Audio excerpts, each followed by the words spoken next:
Welcome back to the Alyssa Serena Show with our hands. They can't see our hands though. We're very excited. Clearly. Right. From our voice, if you guys don't hear, we're so excited that you're here. We are doing a very special episode today for you guys, or it's a two-part series. Yeah, we just decided episode because we just are going to keep talking. We literally don't stop. It's going to go on forever. It might end up being a 4-part. Yeah. So what are we talking about in this episode so that we get our listeners engaged? See. Well, I'm going to preface from the very beginning. If you guys hear loud noises, just know that we are recording outside. So there might be a couple chirps and a couple loud cars here and there. So just be prepared. But in today's episode, we're really just diving deep into a couple of big questions that people have kind of reached out and wanted us to talk about as we're here in person together. And one of them being, how did me and Serena meet? And how did we really get into our friendship and really, you know, just kind of dive deep and learn how to like maintain that distance together, but yet still a strong friendship. And there was another question posed of what we would do differently while scaling our business if we could do it all again. And we talk about staying motivated in our businesses. That's a big one. Yeah. We actually dive pretty deep if you can hang on for the hour and a half or whatever. Yeah, it's quite a long episode. Yeah, it's going to be quite a long episode, but it is really fun. Just imagine it like you're sitting right next to us. Yeah, at a coffee picnic shop. Table. Or both. Clearly, it's a coffee shop picnic table. Coffee shop with picnic tables. Dogs barking. And dogs. Birds chirping. Yeah, outside. In the wilderness. All right, let's dive in. Hey, and welcome to the Ambitious Bookkeeper podcast. I'm Serena Show, CPA, a mom of 3, and I've been running a virtual bookkeeping business from my home since 2017. You are in the right place if you are a bookkeeper, accountant, or an accounting student, and you believe and know in your heart that your purpose is bigger than sitting in a cubicle. If you're ready to learn some actionable tips and strategies for starting and growing your accounting business, then I hope you stick around.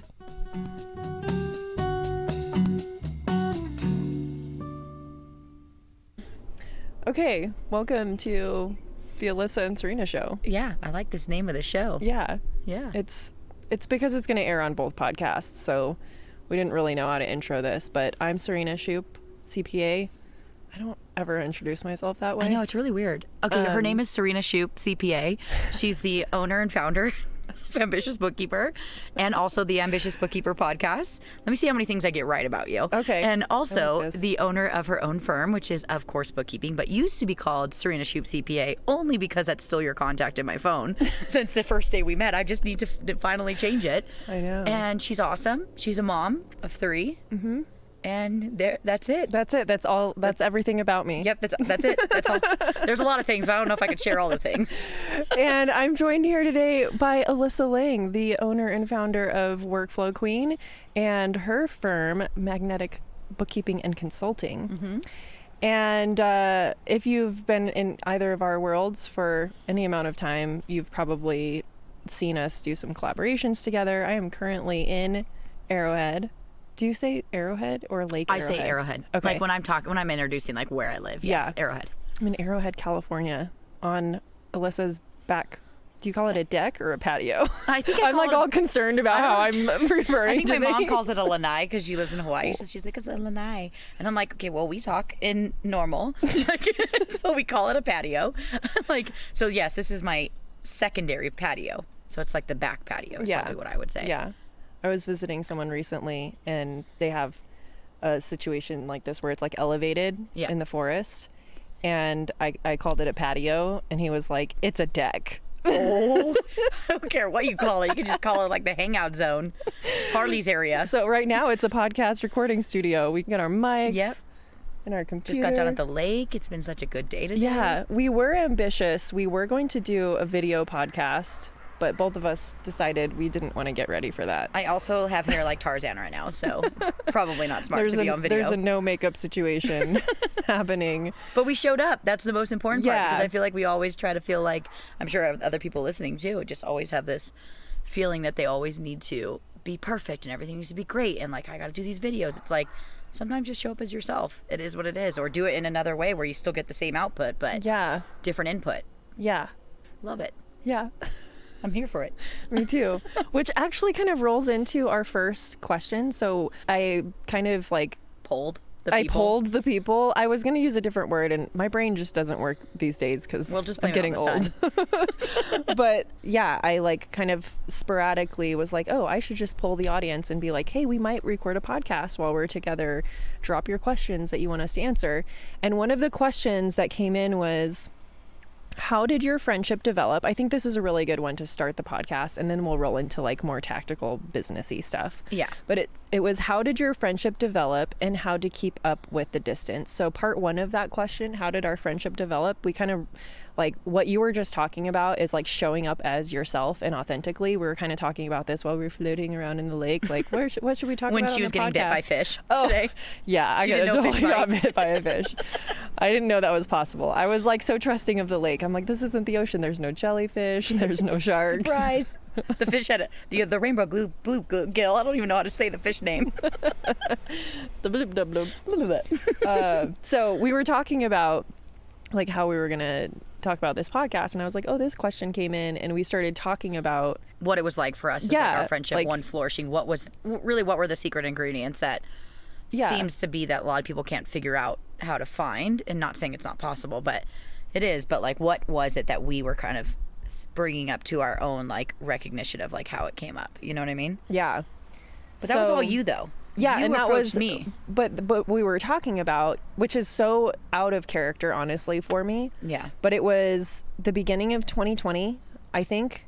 It was great because I started Workflow Queen, and you had just started Ambitious, but we both started launching. I think we had already started, but like during the beginning of 2020 was kind of when I ramped everything up and decided to like launch my first digital product. I had already like had the same. I think I only had kickoff in the sauna for like a week. Yeah, I had the Instagram, I had a blog, but like I hadn't sold anything. I was just purely building. I was just sharing, honestly. I was sharing information and like kind of building an audience, but like not on purpose.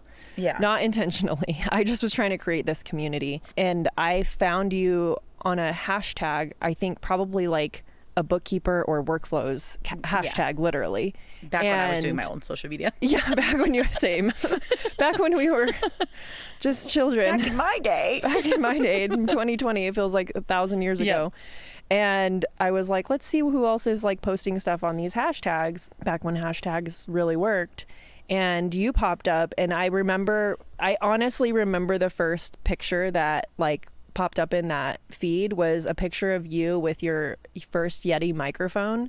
Oh, where I was I was overly pointing. So excited. I was so excited. It was red. It matched my hair. I was like a whole thing. I know exactly what picture you're talking about. One. I know exactly which one. And that was the one. And I was like, this girl looks fun. And I was like, I want to get to know her. And we're both kind of doing the same thing, but like not at the same audience. Or like we're not competing, but like also I didn't really care if we were. Mm-hmm. And I was just like, I just want to like link up with someone that is doing the same thing that I am, that also like, it was perfect. You're a bookkeeper, you knew the industry, but you were also like trying to help the industry.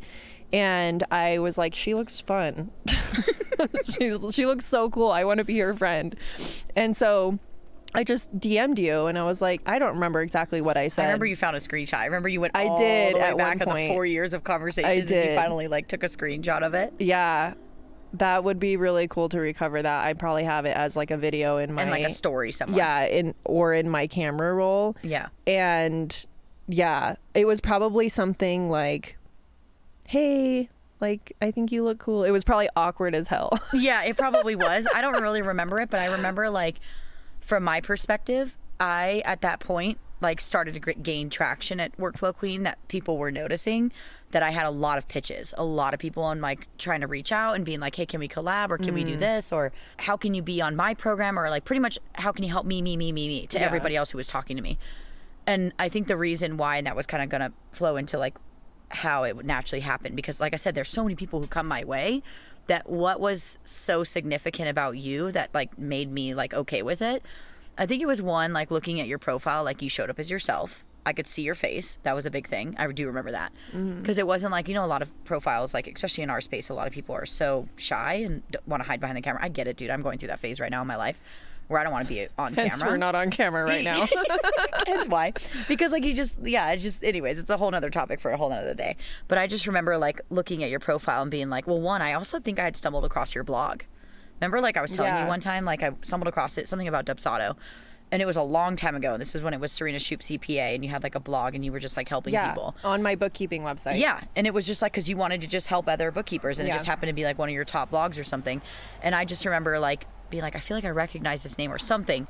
And then I just remember being like, okay, and like, but the way you approached me was different. It wasn't like, hey, I would love to collab with you, and let's go do this. And I think you did ask a question around like, hey, we both help like the same people. I would love to get to know you. It wasn't even like, hey, we know the same people, let's collab on a webinar. Yeah, it was more like I just wanted to like talk to someone and like talk shop and like bounce ideas off of someone doing the same thing that I'm doing, basically. Well, one, running your firm, plus also helping the community, and having 2 businesses is already like stressful on its own. So like to know someone who was doing both. I talk about this all the time, but like you're like the only person that I truly know that really understands what I'm going through. I mean, I have a lot of friends in the industry that like understand what I'm going through in regards to like the firm and stuff, but I mean like also operating this business, operating a different type of client, and also being a face to our personal community. brand. And and then like not only that, but also like the face to so many people in the community that like we have a lot of people who look up to us.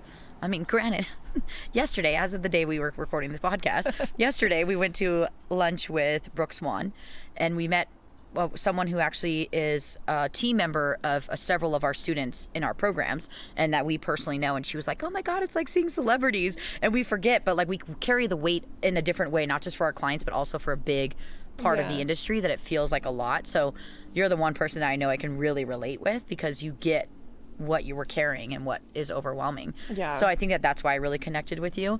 And then we just started randomly, I don't even know how it just became all of a sudden like besties. I know. I remember just chatting back and forth like almost all day. Everyone was on lockdown, so that was part of it. Like we had like this shared trauma. It was a trauma bond. Just kidding. Love it. It was a trauma bond of like being stuff. on lockdown and building this brand at the same time. We both kind of were building it, the same similar things at the same time, doing the blogs, doing the like trying to grow Instagram and like create a digital product and or a course or whatever, and learning this whole different marketing beast that you don't need to learn for a bookkeeping firm.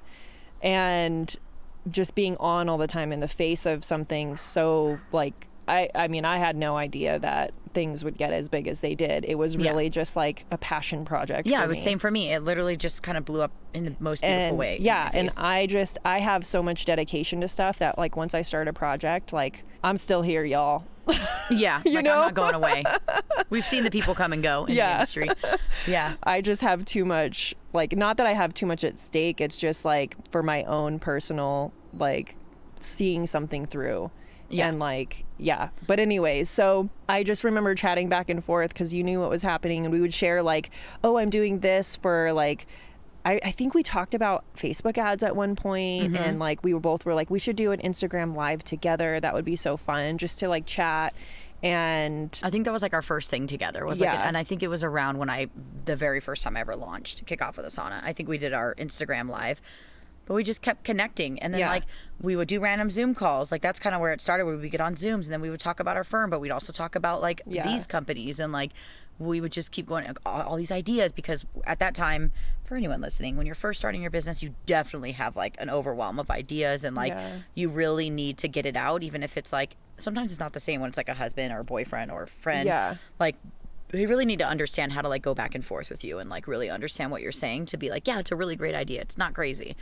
And I remember like that's what we did for a good hot minute, and then it just kept going and it just kept building, and then it became like funny inside jokes, or like the dog would walk in, or like we would say something about that, and then conversations that just kept coming up, and they just kept building, and I didn't know they were going to turn into anything. I didn't either. And then at one point, like you were still here in California. I don't think you were in Arrowhead yet, so you were down. You're like still here in California. I've been here the whole time. Well, I know. You left California. Oh, that was right when I left. That's right. I forgot, because we had a plan to eventually meet up in San Diego, but it just never worked out with the kids, and you were moving, and COVID, and we couldn't do anything. I remember that. Yeah, and so I was like, you should come out to Arizona. Everything's open.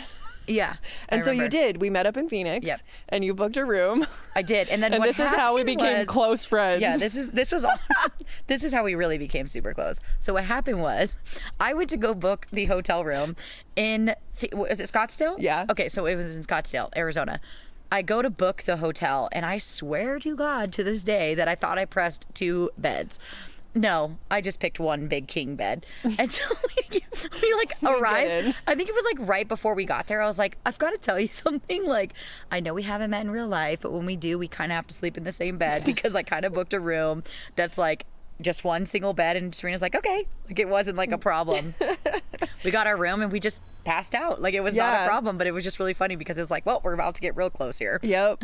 And that was the first time we met up. We hung out for like 3 days or something. And like, we co-worked at the bar. Remember, we would sit at the bar and we would just sit there for hours and just work together and share ideas and stuff like that. And so then we just kind of continued to do that. Then you started But that was like also the first time, just to kind of take a step back real quick, but I think when we finally met in person, and you've brought this up today, but they don't know this, but like, like that was a chance for us to actually see each other personally and get to know each other on a deeper level.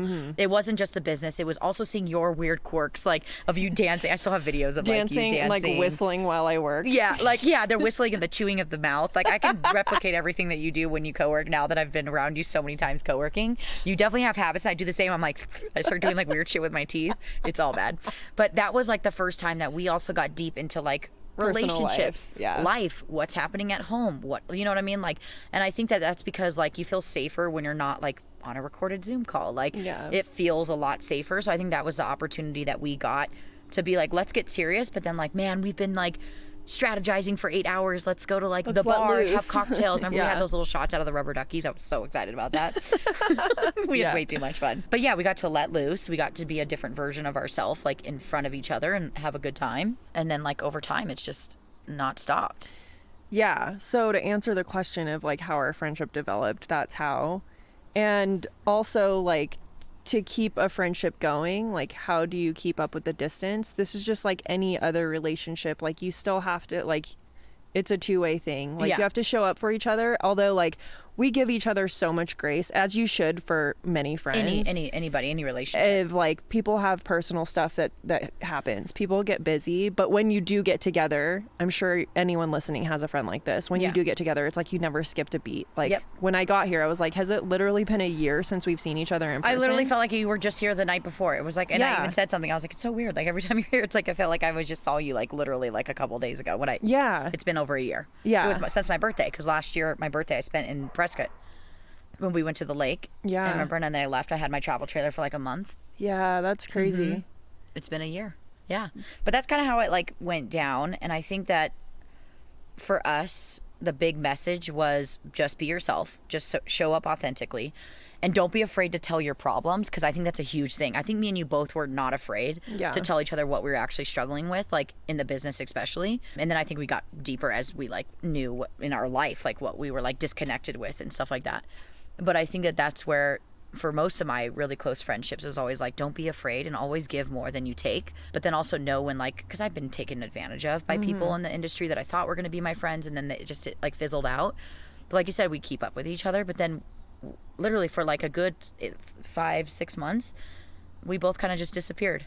Yeah. But then we would randomly like just be like, hey, like blah, blah, blah, and like here and there. Yeah. But we go through our own phase of that. But it's not, we don't take offense to it. I'm not offended by it. I'm like, you're busy. You've got your music stuff. You're just, life was happening. Life was happening to me. I didn't want to be in, like doing work and stuff. And I think, like you said, it's just so important, like any other relationship, to keep it up and just keep it going. Like just continue to check in with people. Yeah. And it doesn't have to be complicated. It doesn't have to be like, let's go do all these crazy adventures. Yeah. They could just come up as they go. But I will say, like, if you're listening to this and you're like, I want, because people tell me that all the time. They're like, how do I find my Alyssa? Or where's my Serena? Yeah, how do I find my biz bestie like that? And it really did just start with a brave moment on my part. I'm an introvert. This is the weird part about it, is like, you're the person that always like brings people together, and like you're very extroverted. You Which introduce is funny because me I'm to actually everyone. introverted. Well, okay.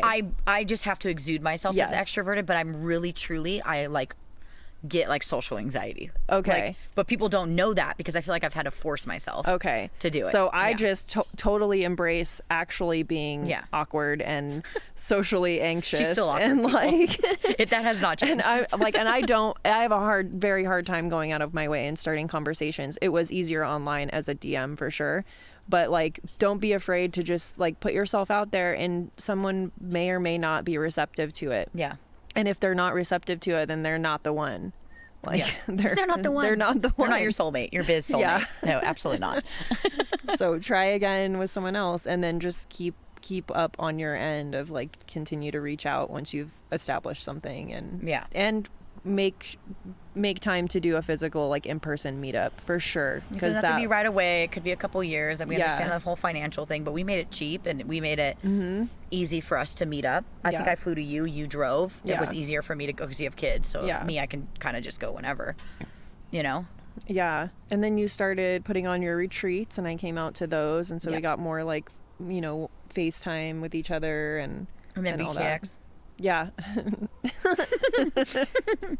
That was before the retreats, actually, wasn't it? Yeah, so it was Scottsdale, and then we met up a couple months later, which was in June.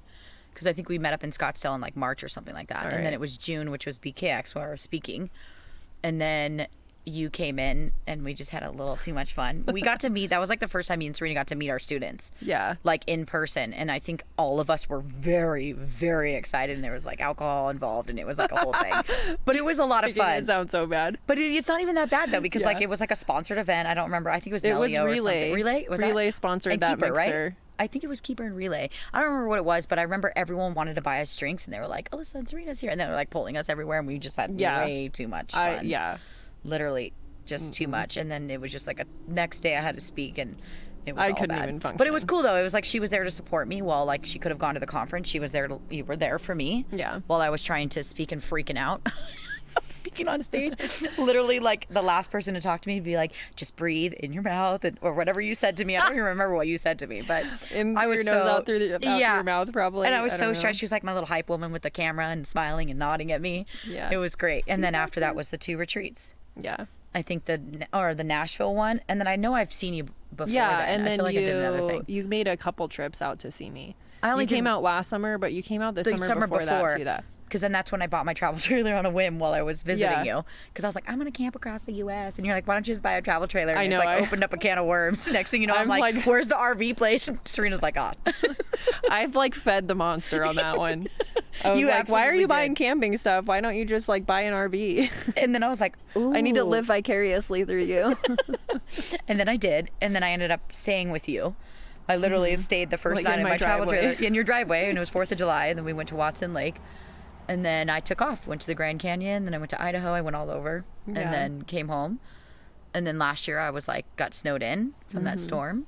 Oh yeah, I came out in the wintertime too. Oh, that's right before, because we went off-roading and I lost my bumper. I remember that. We went off-roading with random people that we met at the ski resort, and then we were parked next to like a big reggae band. Remember that? Oh yeah. I forgot their name though. It's gonna drive me insane, because the other day I was trying to tell this story about how like we ended up like being right next to them. Yeah, it was Tomorrow's Bad Seeds. Oh yeah, that's right. And then we went off-roading, lost my bumper, and then you left. And then I had my anxiety attack right after you left because the storm had started. Yeah. And that's another thing too. Serena was there for me for that. Like, it's not just business. It's become so much deeper. And like, I think that's where it's been really successful. So really the whole story is people, just find your people. Yeah. Put yourself out there. Yeah. Like, you're going to fail. You're going to find some people, but you're going to find some really incredible people if you stick it out. Yeah, for sure. Okay. So that's the personal story. That was only like a 20-minute story. We're good. Yeah. I'm like, is that too long? Are people still here? I know. Let us know if you like that story and you want to share your biz bestie story. I know we've shared it before on the podcast, but we didn't go that far in depth, I don't think. No. One of the other questions, we're going to switch gears a little bit and move into some more tactical things. Love it. My favorite. And we didn't really necessarily discuss what we would talk about on this. So this is kind of like a hot seat situation here. Love it. So what would you do differently while scaling your business if you could do it again? Ooh. So I'm going to say, let's preface this with a bookkeeping firm, not obviously like our course creating businesses, because yeah, they'd be like, what? Yeah. two different things, two different animals. For sure. Yeah. So you actually have gotten the opportunity to do this because you... Oh, I forgot about that. Yeah. So why don't you just tell us what you did? Just kidding. Yeah. Yes, actually I will. I totally forgot about that. So for context, for anybody wanting to know this, I had my first firm, which started out as taxes. And then I eventually realized that I was tired of people just being mad that they don't have a refund or just like they just wanted a refund, which I get. Then it turned into like, how can I help business owners? And then that's when I found bookkeeping. I started Bookkeeper Launch, and it was like a whole thing. And so I started in the tax space, then moved into the bookkeeping space, and then Workflow Queen really like just flourished so fast. And like from that point on, I was like, I can't be in two different places. Like I can't. At that time, I did not know how to manage two different businesses. I feel like I've learned that over time, but it's overwhelming. So anyways, back in 2021, that's where I was like, I'm done with my firm. So I, closed down Top Notch. I sold a portion of my client list, and then I gave away a lot of my clients to my students, which is really cool. I still have some students that still have my clients, which is really cool. And anyway, so I was just like, I'm done. I'm just going to go full force Workflow Queen. And then when I had the other idea to start it all over again, because I'm freaking crazy and I can't just be a normal person and just be like, I'm done with that, I close that door. That's when I started Magnetic Bookkeeping Consulting, and I started it in 2022. I think it was 2022 at the very beginning. But at that time I had asked that was the one thing I did do different. The thing that was huge for me was I didn't want to do it alone. That was huge for me. I was like, I'm just tired. Like I'm tired of pulling all the strategy out. I'm tired of guiding. I'm tired of steering the ship. It's overwhelming, as you know. And so, to be doing all the work on top of that. Yeah, and that too. Work. And like, it's just so overwhelming. And so at the time when I knew that I wanted to make this happen and start another firm, I actually approached my then operations manager at Workflow Queen and asked her if she wanted to be my business partner. So that was something that I did differently. I wouldn't say it was a fail, because that's not the right word, because it was a great lesson, but I don't no longer have her as a partner anymore. I wish I would have thought through that process a little bit more, but that's a whole nother conversation for another day. I mean, that's actually worth talking about, because I've had clients kind of do the same thing where they're like, I'm going to go into business with this person because they're the best. I feel kind of like the sales lady on Bridesmaids with the wedding rings. Mm-hmm. I feel like that about partnerships. I'm like, it's going to go sour. It's going to go south. That will go away. She's like, and that will go away. She's like, look at you guys. You're so cute. That will go away. Yeah. That's how I feel about business partnerships in general. Yeah. Because I've seen that happen so with many clients. Times. And they can work, but I feel like you've got to put in a lot of work. They can work, but I think the only time they actually do work is when there's like more than two partners, and it's like a group of partners that actually aren't active in the business, and they hire other people to run the business. They're like silent partners. They're out. Yeah, they're not involved in the day-to-day operations. That's the only time I've seen partnerships truly, really thrive. Actually work. Yeah. But for me, so just to go back, the original question was like, what would I do? So that was what I did differently, because little did I know that if I would have stopped and paused, and as you know, I'm very impulsive. Serena knows this about me. I'm impulsive, but that's just because I know exactly what I want in that moment. But sometimes the impulsiveness does backfire on me, like where I'm almost like second guessing myself. It goes the wrong way. So I made the decision because I was kind of blinded by like, I don't want to do all this work, when like the solution shouldn't have been a partner. It should have been other team members to execute, to then grow into leaders, to then take over type of thing. So I just needed to slow down, is really what I'm trying to tell anybody. If you're ever thinking about a partner, slow down. Do you actually really want it? Can you actually handle that? So that's what I did differently. But during that time, I thought it was like the smartest move. I really did, especially because she was good at different things. But the downfall was she had never been in the space as far as like owned her own firm, owned a business, stuff like that. Yeah. And so I felt like the best way I always describe this is I felt like I was in quicksand, like really thick mud that I was trying to run, but I had to go really slow. Yeah. And that's honestly how I felt, was because she totally okay that she wanted to learn a lot. How did the business operate? How did we do the month-end process? What does this look like? What's quality control? Explain, which is great. But then it meant, when we have that new client, can you walk me through everything? Which meant slow. And it got to a point where I was feeling really frustrated, because I'm like, you know me, I'm a sprinter. If I want it done, I'm going to get it done, with certain exceptions. But you get what I'm saying. Yeah. So that was really hard for me to have that. But like, I try to stick it out, because I'm like, you chose this. And I let myself guilt trip myself that like, well, you signed up for this, like you have to do it, like who are you to tell her, like, all these things. Yeah. So that's what I did different. The other thing that I did differently too was from the beginning was hired. Like we actually did very intentionally start like Who can we hire? Who can we bring on? Like, is there another bookkeeper? Who can we hire in this space to be able to take care of all the things? And that was a big thing that we did differently. Also implemented the system right away. So as you know, I'm like known for Asana. So as soon as we did, I literally had someone that I hired that used my own program that I teach everybody in and had them upload the same templates into my firm. So we started a brand new Asana, uploaded everything, customized everything that we needed to. Because every firm, no matter what, even if they use the templates, are always different. Like, you're different. I know you've used some of our stuff. Like, it changes. Like, it's different. Yeah. So that was another really big thing that we did, was implementing the systems. We also documented a lot of, like, KPIs and information from the beginning, because I wanted to know immediately what wasn't going to go right and what wasn't going to go wrong. And then the other thing that we did differently was meetings, which obviously it was easy because we had a partner, so you can't like talk to yourself if you're like by yourself. Yeah. But you could schedule an intentional meeting with yourself to go through KPIs, performance, what's happening. Other than that, like, I feel like it was one big blur, and you know this story, but like it was one big blur for like 8 months following that when we started it. Because it all happened fast. Hired a graphic designer, didn't want to mess around with social media. It was like immediately, I was like, I already knew exactly what I didn't want to do. Yeah. But the next, 6-ish months were a bit of a blur, only because I was feeling so disconnected from my partner. Like, we did sponsorships, we were bringing on clients, like everything was great, but there was just massive disconnect. So I feel like I kind of pulled back and I kind of slowed down. We documented a lot of processes, but those processes landed on me to document, to put together. It's beyond just the project management system. There's like, how do we operate like as a company? And then I disappeared. Like, and that's how I always do things. I just disappeared. I just was like, I need a break. I don't know what I'm disconnected. And that's when I found out that I was disconnected with, I took my travel trailer trip at that time. And then I was talking to you about it as well. And then I met with my coach and realized, like, it's my partnership. Like, then I was willing to lose the company in the process and say, you could buy me out, I could buy you out, or we could dissolve it. But I wasn't willing to like work on it. And then after that, I was able to like kind of get back on my toes. So I felt like I kind of restarted it twice. Yeah, you did. Because I feel like a part of it died, which needed to happen. And then I was like, you know what? I'm going to ride out the rest of the year. I went to Europe for 30 days, took time off from the business.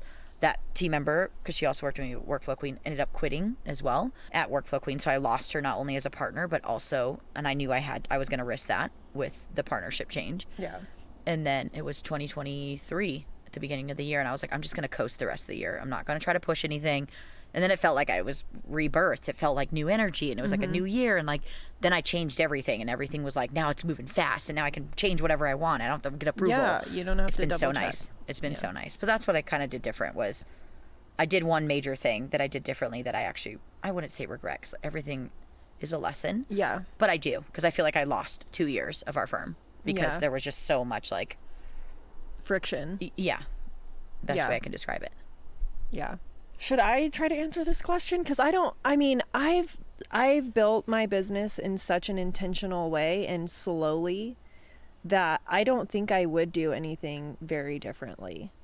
Well, you also had goals of like immediately you knew you wanted to hire right away. You didn't even care if it was like for 5 hours a week, which most people won't do, because you're like, you knew the value of what you wanted with your kids. Yeah. And that was, I don't want to miss them growing up. So like for you valued that more than money. Yeah. Which was like, I still want to make money. But having that already built in from the very beginning has allowed me to create a pricing structure that I've never felt like I really have to like make huge price increases, because I hired so early on that my margins have always been what they are. Like, you know what I mean? Like, I've always had to share in that revenue with my team. And so I didn't have to really like make a mindset adjustment with a price adjustment, which is usually what the issue is when we talk to other bookkeepers about like raising their prices. They have to raise them so that they can hire, but like there's all this mindset stuff around it. So you already tackled it because that was already like your goal from the very beginning. Yeah. So you had to work through it quickly. Yeah, like from the very beginning. And I have the benefit of having already had to delegate a lot in corporate, so like that was another hurdle that I didn't really have. So I was like, I know how to build an accounting team. That's the easy part. It's like, for me it was more like just balancing everything. And so I almost immediately hired. I always knew from the very beginning I didn't want to work more than 10 to 15 hours a week in my firm. And to this day I still there's maybe been a couple months where when I've had some turnover and I had to pick up slack. Yeah. But all in all, I rarely work more than 10 hours a week on the firm side. Yeah. Like we've talked about this before. Most of the hours that I put in working are for this brand, for this podcast, for my students, which I love.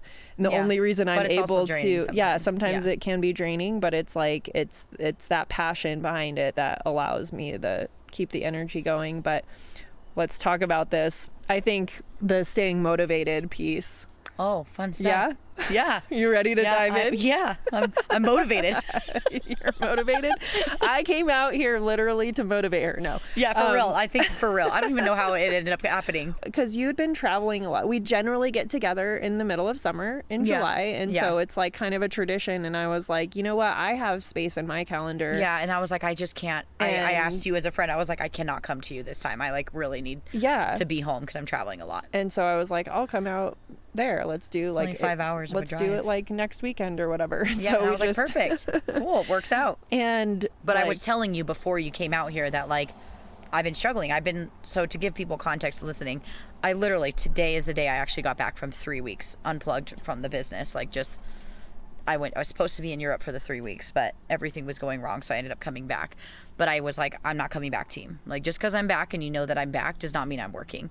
And so because I've just been feeling so much like, I don't know where I'm going. Like, I feel overwhelmed. Like, I know what I want, but like, I just don't feel like steering the ship anymore. I'm just like so overwhelmed. Anyways, so I called you and I was telling you about it. And then when you said you were coming out here and I had like voice noted you, I'm like, I just need some help with a couple things. Like, I'm really struggling. I cannot get motivated. I can't figure it out. I don't know what's happening. Like, you know, I just need some time. But also at the same time, I'm cool if we don't talk about business one time. Yeah. Like, because that sometimes is honestly all I need. You have to be okay with that. Yeah. And I was very frustrated. Like, and this is probably such a good thing to say because I think a lot of times we put this like limit on ourselves, or not limit, whatever the word is, where we say, okay, if I take these 3 weeks off, when most people would be like, oh my God, Alyssa, I would love to take 3 weeks off from not having to worry about the business. And it's great, but at the same time, it's like I kept telling myself, after these 3 weeks, I'm going to get motivated. So I gave myself a deadline, and I should not have done that to myself because I know myself way too well. I need to let it naturally like happen. And then where's the drawing line between when I have to force myself versus when I just let it happen? Mm-hmm. And I just remember telling you, like, I'm just really overwhelmed and like, don't know where to really and I was like literally 2 days ago. I have a note on this same notepad.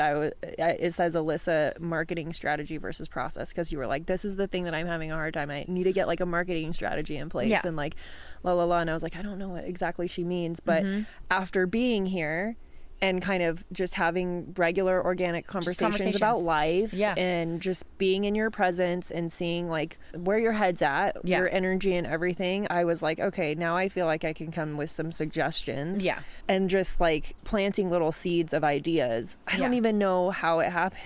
Honestly, I think it's probably, this is going to sound really crazy, but it's like subliminal messages, like whatever I don't even know. I just say weird half the time. So like subliminal messaging, what I mean by that is like, Serena got to see me at my new house and she can actually walk into my home and see all the construction I'm doing at my house to see and understand why I'm a little bit overwhelmed. Wonder. Like, like what's going on? Like you get to also see my mood and like what's changed about me, like how I've been like, you know, prioritizing different things and I'm also no longer drinking. And like you got to see like me in a different way. And I think that that's why the being in person is so important. Like you said, before you can help me, it's like, I really need to understand. That's why we're really good coaches, because as coaches, we don't just ask, like people come to us and say, Alyssa, I want like systems. It's going to solve all my freaking problems if I just download this one system. That's not how it works. Like I need to understand like what's happening in your life. I need the full picture. So I think you coming out here got to see the full picture. And then like we would just be randomly talking. I think it was the first day because as soon as Serena got here, it was like 94 degrees, guys, which is not normal for Lake Arrowhead because it's usually really cool. We don't have AC up here. It's like not normal. As soon as she landed, like as if you're on a freaking airplane. Landed in my Explorer. In your Explorer in my front yard. As soon as she got here, I was like, we're blowing these tubes up. We're going to the lake. So we went down to my dock and we were just sitting in the water. And then she was like, well, how are you? Like, because usually everyone's always asked me, how's the business and stuff? And you asked me, like, how are you? And I told you what I've been going through and everything. And then also told you what's going on in the business. And I think we just naturally just started talking, and then you were pulling things. You do the coaching thing where you like shift, and then sometimes I don't notice. I think she's being a friend. I'm like a ninja. All of a sudden I'm like, she's just my All friend. of a sudden you're crying. No, you weren't this time, but I have made you. Yes, where you pulled out your little coaching hat, and I'm like, are you coaching me? I literally like halfway through was like, are you coaching me right now? Because she does this thing where she's so sly about it. It's so interesting. I'm like, she's just being my bestie, but she's like, I'm putting my coaching hat on. But it naturally came up, just like things that I'm just going through, and you're just like, well, what's stopping you? And I'm like, it's just I need a body double. If you don't know what a body double is, it's a term they use when like you suffer from like I don't know, suffer, but you have ADD or ADHD or you just have like attention problems. Yeah. And they call it body doubling, which means that you just need someone to sit next to you. That sometimes that alone can get you motivated. And I was like, dude, I think I just need a body. And I told you that. I was like, dude, I think I just need a body double. Like I just need someone to sit next to me. Yeah. Like I just can't get motivated. Yeah. You know. And then you like shared a couple other. I can't remember exactly how we landed on it. We did start talking about, you were like, I need to figure out something like to just keep this stuff on autopilot. And I was like, well, let me share what I'm doing with my like automated webinar. So it's like I have, and Alyssa soon will have this because we laid out the plan for her. So hopefully by the time this comes out, it will be out there into the world. But yeah, basically, like you can go to a page on my website. It's just a training landing page. ambitiousbookkeeper.com/training. I'm all awkward. I'm like, should I plug this right now? Yeah, do it. YOLO. Yeah, so ambitiousbookkeeper.com/training. And it's less than an hour of a training for anyone who is like thinking about starting a bookkeeping business, or like you have the skills for the bookkeeping business, but you don't have the business background to run a business. So I walk you through basically the steps and to help you get started. So that is a free training that you can access anytime. But like there's more to it, because obviously it's like, well, at the end, if you want to work with me, this is what you can do, blah, it's blah, intricate. blah. So there's all these steps and layers, and it's not just a training. Like there's all this back end stuff that needs to be done. So it's like, that was one of the things that was like, that you're capable of doing it, but sometimes you just need someone to be like, this step 1, step 2, step 3, just like you listener, that you probably come to this podcast to listen to tactical steps of what you need to do. Just give me the list. Yeah. And that's really what I told you. I was just like, because this is in regards to Workflow Queen, because I do a terrible job, which I'm sure everybody listening does a terrible job of talking about their own stuff, because like we think that we're talking about it all the time when like people don't see every email. They don't see everything. Just like for a great message for everybody is like, you're not talking enough about your is all I have to say. Like you usually are not. And like, if you think you're being annoying, you're not, because people subscribe to your stuff, they can unsubscribe and they can leave. They chose to be in your world. And so for me, one of the big things is I need to start talking more about what we do and implement bigger strategies here at Workflow Queen. And that was like the biggest. I was just like, dude, I really want to like hire out like a marketing assistant. I've got all, because that was originally what I told you I wanted to work on. I was like, I just want to hire a marketing assistant. But then it was like, but what's going on? Like, why aren't you moving this forward? Like, what's happening? Because I know how to build the job description. I know how to interview the people. I hire amazing, incredible people all the time. But why is this one stalling me? And then you kept asking the questions of like, to get deeper. And I'm like, I just need someone to push me. Like, I just need someone to like, I'm just tired of making the decisions, or I just need someone to bounce an idea off of. And listen, or who's already done it, where I can just be like, you don't have to tell me everything. I don't need to see your emails. I don't need to see all the details. I just want to know, give me the asset list. What do I need to create? So then I could just like be like, guys, this is what you're creating right now. Yeah, absolutely. And one of the other times that you were out visiting me, we kind of did the same thing, where I just was like, I feel like this is a theme. I know. It's like Alyssa's in chaos. Alyssa comes visit Serena. Alyssa gets fine. Alyssa gets fine. Alyssa makes money. Alyssa makes money and she's okay. She's not stressed anymore. But it's true. It's the same cycle every time. I realize that every time we've ever met up in person, that wasn't for BKX or like my own retreats or something. It was literally because, well, even at your own retreat I coached you. Remember that? I'm chaos. I need to go see Serena. That's like my new thing. She's like, I pretty much am here to be your therapist. I'm like, you pretty much are. I'm your secret weapon. Yeah, but that just goes to show that like sometimes your motivation comes in different forms. Some people are doers, like we talked about this, like your human design and stuff. You're like such a doer and a go, and I'm just like not. My energy just needs to be like, I know that your energy needs to be protected as well, but what I mean is like I really need to recharge myself almost every day. Like I literally, you saw me this morning. I did 1 hour on my computer. It's like my first day back from 3 weeks. 1 hour, and I'm sitting there like, I'm done. And Serena's like, what? And I was like, I literally, I'm just over it. But you did end up doing more today. I did, because you were like, just do it, Alyssa, like just put the thing together. And I was like, no, but then there's this, because I was making all these excuses. Trying to overcomplicate it. Yeah, and you were like, here's templates that you can find that from this person that you can purchase, which goes to show that's why we build what we build. It's like, it's because why would you try to like build all these things from scratch? Just today I was able to do something that I haven't done in a while that just made me money. Yeah. Just from like, just using templates that already exist from someone who's been there, done that. Yeah. Like, why wouldn't you just do that? You know what I mean? Yeah.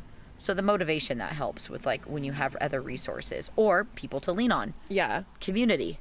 Yeah.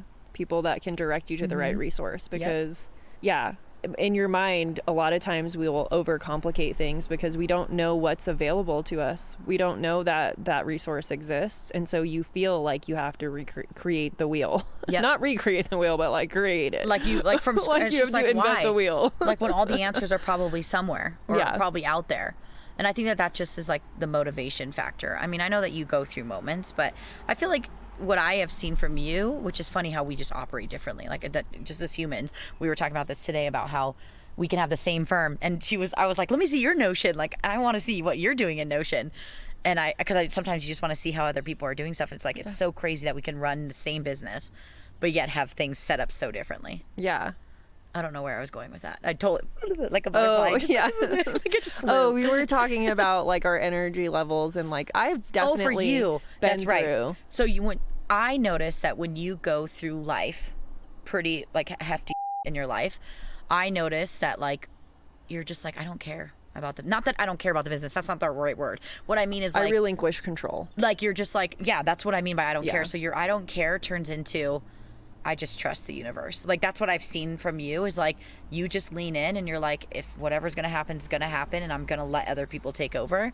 And like that's also sometimes when like we disappear for us, but I'm there for you. You always know, like you can always call me, but there are times like that. But I've noticed that about you in your business. Like for me, I'll just fucking spin in it's like circles and circles and not stop. And I need someone like so bad just to like get me out of my hole that I'm digging for myself. Spiral, yeah, but you're different. Like it's just funny that we both just do things a little bit different. I think there was definitely a time in my business where I did act that way. Yeah, especially if I felt like I didn't have control in my life. That was when I was really bad about that. And then to be 100% honest, my outlook and the way that I run my business completely changed whenever I went to your breakthrough retreat. Oh, like, well, that's good. Because that's when I figured out like what I really wanted my culture to be like. Like I've always had the vision. The first one, Nashville? Mm-hmm. Oh. Yeah. I like that. Yeah, like I've always had this whole time. Yeah, really? You just like gatekeep information for me. I'm feeling really offended right now. I should have given you the feedback form because I thought you were a speaker and I don't need to give it to you. Yeah. But apparently I should have given you one. Well, I did a testimonial video because they had the videographer or whatever. But yeah, I did. I really did feel like, because I've always had that vision. I always knew I wanted a team and all this kind of stuff. But the missing piece for me really was, and I knew that before that retreat, that I was like, I need to figure out what my culture is going to be like what values I really hold strongly for you, for myself and for my team and for my company. And what you want reflected on them. And so once I nailed that down, like things really changed. And I'm not saying that I've had every hire I've made is perfect, but I'm able to identify when people aren't a right fit a lot faster. When Do you know I act what you on want, it fast enough? That's like, another question. That too. But I think that at the end of the day, it's all about, sorry if you guys hear loud ass dinging, it's totally the church bell, so it's going to keep going for a good hot minute. So I'm going to apologize. It's kind of like nostalgic for me since the town I grew up in has this same thing every quarter hour, actually. It'll do like, oh my God, that's too much. This went off one time, and Ian, lovely Ian, who's Serena's brother, plus also the one who edits our podcast. Yeah. He one time slacked me and he was like, there's like background noise or background music. So I had to go check the podcast. And it was the bell, and I was like, dude, I'm not re-recording. Like, it's just life. Like, I can't, it's every hour. Yeah. And it will ding. It dings the number of Did you know that? Because I didn't know that. My mom came to visit me, and she was like, did you know that it dings the number of hours of the hour it's at? And I was like, no way. So if anybody wants to test that, that's why it's really annoying at 12. What, 5? Yeah, at 12. And I'm like, okay, we're still here. Like, we're still going. So sorry, I don't even know where we were going with our conversation because we got interjected by this lovely church bell. Yeah, it's nostalgic for me because the town I grew up in had the same thing. Yeah. But it wasn't the church. It was actually the university, I think. Actually, I don't really know. I'll have to fact check myself on that. Yeah. It's okay. We could just Google your city and just look it up. But yeah, we were talking about like relinquishing control and just kind of like letting go. But I would not have been able to react that way or respond. Really, it's not a reaction; it's a response in that way without having gone through the work of building my team culture and what I really like, the type of people I really needed on my team because I was able to step back from my business for almost an entire year while I dealt with some really heavy personal stuff. Yeah. And my team ran the business. Yeah, which is great. For the most part. Like I kill for that. They would still like check in with me. Like I wasn't completely MIA. I still showed up to meetings and stuff, but like predominantly really, like they didn't need you if it wasn't necessary. Yeah. There was a lot of time where they just figured it out and ran with it. You'd be surprised. It's a good message for anyone who's listening. Like, you think that everyone needs you all the time, and it's because you give them the opportunity to always need you. Yeah. And if you remove yourself, I bet you your bottom dollar your bottom dollar that literally they will figure it out. I can't tell you how many times I've been gone on like my month trips and I'm like, nope, I'm not answering any of your questions because I'm not, one, I don't have the apps on my phone. I delete all of them. Yeah. But two, I don't want to. Like, don't ask me questions. I'm not going to answer. And by the time they'll Slack, there's so many times where I'll see messages that were deleted or it'll say deleted. And I swear to you, and I'm like, because they will figure it out. Like, your team will naturally like figure it out unless they really need your answers. Yeah. Which if they do, then you've created that dynamic. Resource also that says only reach out to me if, which is on my vacation debrief that we gave at the retreat actually, and we give in Breakthrough, and it says pretty much, this is our emergencies. If our ads fail or we get hacked or payroll doesn't get ran, like, then you can reach out to me. Yeah. If it's not on that list, no. Yeah. You will get ignored. I will not answer. It sounds really crazy because people think I'm crazy. Yeah, but like what's happening for the people that are like, well, I can't do that because my team still has all these questions. Well, you've actually created that. The questions. You created the question monster. On your back or whatever. Yeah. Because you've allowed people to come to you and ask you every little thing, and you've given them an answer without asking them to come up with the solution. Well, because now they're afraid, or they have come up with a solution, you shot it down. That, or like you haven't given them the confidence to trust themselves. Or the other thing that I always see too is that like it's easier. I know for myself, I would way rather, like, especially now at this like point in my journey, like I'd way rather have someone else answer the question. Like, it's so much, I would not want to think through anything anymore. I'm just like at that place where I'm like, everyone else come up with the strategy, everyone else come up with the solutions. I no longer want it to be me. It's the same. So imagine like the team as well. The team typically gets to a point too where it's like, it's much easier to ask Serena. It's much easier to ask Alyssa than it is for me to solve it on my own because I know I have to do the research and I don't want to.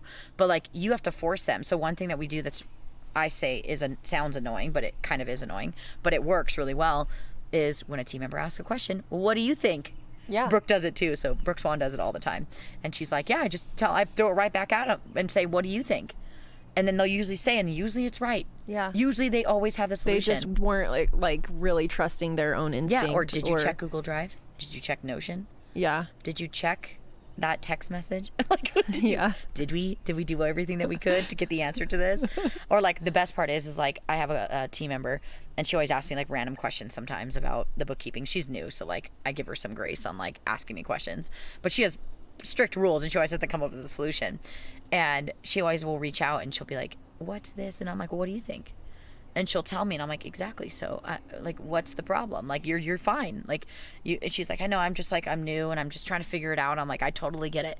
Like, it's totally fine. But just know that, like, did you check the places?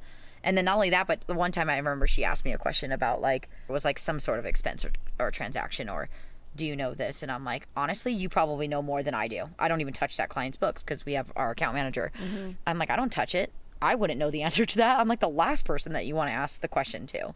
And there's that too. So I sometimes pretend like I don't know the answer. Sometimes I actually don't. But sometimes I like, literally I'm like, I have no idea, but really I do. And sometimes I just want to see what they say. Yeah. And be like, surprise. Never mind. You're wrong. No, I did know. And you're freaking wrong. Yeah. Just kidding. People are going to listen to this and be like, what is wrong with you guys? At least it's not loud anymore. Okay, do we have other questions? No, I don't feel like we should do a part 2 because I feel like the people are going to want the part 2. Okay. So let's conclude. What did we learn today? That Serena and Alyssa are crazy. Yeah. Yeah, it's okay. They're cray. And we're also human. I'm like talking about us in third person. They're also human. Yeah, and we're human, very human. The big message is, well, the questions were about how did we meet? Yeah. All the things. Everything just ties back to like just getting support.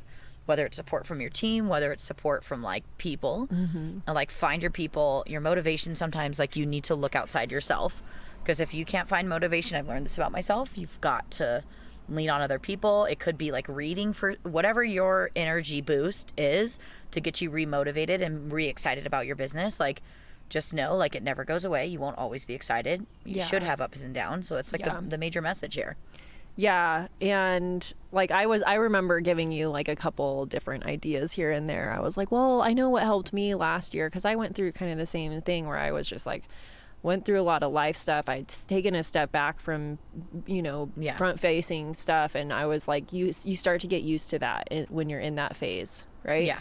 Yeah. And I was like, I don't know if I want to keep doing this. Like, I don't know if I can, and I don't know if I want to, but I know that like the passion is still there. I needed a boost, right? Yeah. And one thing that did help me was like I went to an in-person event. So the other theme is like connecting with other humans in real life, and people like sometimes not in the same industry. Yeah, because that's another thing too. A lot of accountants and bookkeepers just go to the same industry events, specific stuff. Like go to other things. You find other marketing ideas. Like me and you know some crazy marketing ideas that nobody's ever done in the space. Yeah, because we look at other industries. Like that's how you get re-inspired. Yep. So I did that. I went to an in-person event in December, and I didn't even actually... That's a very loud truck. I know. I didn't even actually like attend every day of the event, and I knew I wasn't going to be able to because I couldn't be there for the whole thing, but I went in with the mindset of like, I know I can't be here for the full thing. I'm not going to get FOMO, but I'm going to be 100% present and participate in every activity that is during this day that I can be there. Yeah. And there was some literal like life-changing emotional stuff that happened in that event, and it wasn't an accounting event. Yeah. I always pretend like this is so stupid. I don't know if it was you that I was just talking to about this. I always pretend like I'm going to die the next day. Was that did I tell you that this morning? Where I was like, here's my philosophy. Well, I'm just going to die. Maybe what if I die tomorrow, then I'm not going to want to work, so I close the laptop. So then it's like, it defeats the whole point of what I'm trying to say. If I was on my deathbed tomorrow, would I really want to be working today? If someone asked you what you wish you had done? Yeah. And then I told Serena, well, that's probably my problem of why I never want to work every day, because like, what if? So anyways. Are you afraid of dying? Is that the real problem? Remember that one moment last year? Like I had a good like 3 months where I thought I was going to like die.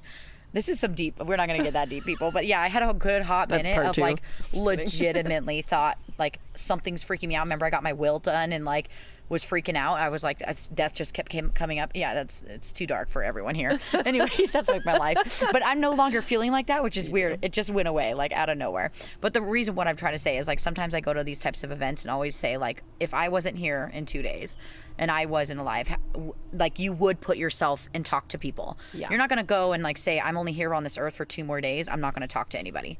That's not really how it goes. So like if you just go into those events as scared as you are, that you don't want to have conversations with people you don't know, it's just like get in and just pretend like you're not going to be here in 2 days, and that you can make all these friends and that you would have your lasting memories. Then you would go all in. Yeah. That's my secret sauce. I agree. Yeah. I mean, that's how I've kind of been living my life the past couple of years of like, and pursuing things that I did not pursue previously in my life, because I mean, you get to this realization at a certain point in your life. For me, I told you I was almost 40 the other day, and you're like, what? You're not almost 40. I'm like, I will be in 3 years. And you're like, I'm like, that's 3 years from now. Like, you're so crazy. But it's like, because of the life experiences that I've had, like, well, and you also shared your mom passing like around an age that you're almost at. My mom passed away when she was 39, and so like things get real freaking fast when you get into your late 30s and you start reevaluating everything. And I think everyone kind of has since COVID, but like it's like on another level for me right now. And so I constantly am like, it's like my litmus test of like, should I, kind of like your whole, should I be working now or doing something fun? I try to balance it, but I'm kind of doing the same thing where I'm like, when I'm on my deathbed, am I going to regret not trying this thing? And that's part of why, like, I didn't even know there was a road right there. Pretty sure that's my neighbor too. So we're gonna get mad at him later. It's the church where the bells and the cars bells are. and the cars.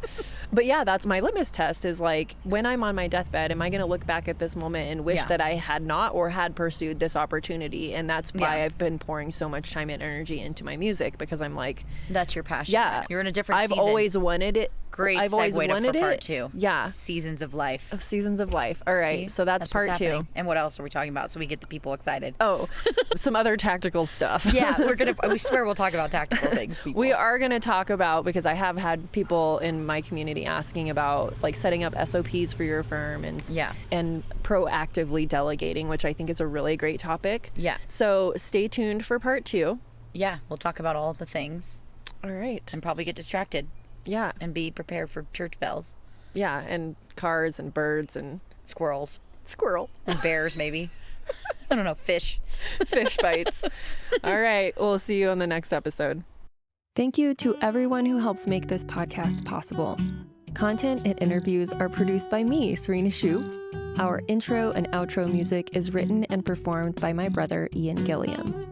Editing is also by Ian using his awesome sound engineering skills along with Descript software. Hosting and publishing is by Buzzsprout. And you can check out the show notes for links to all of these amazing resources and resources mentioned in the episode. Be ambitious.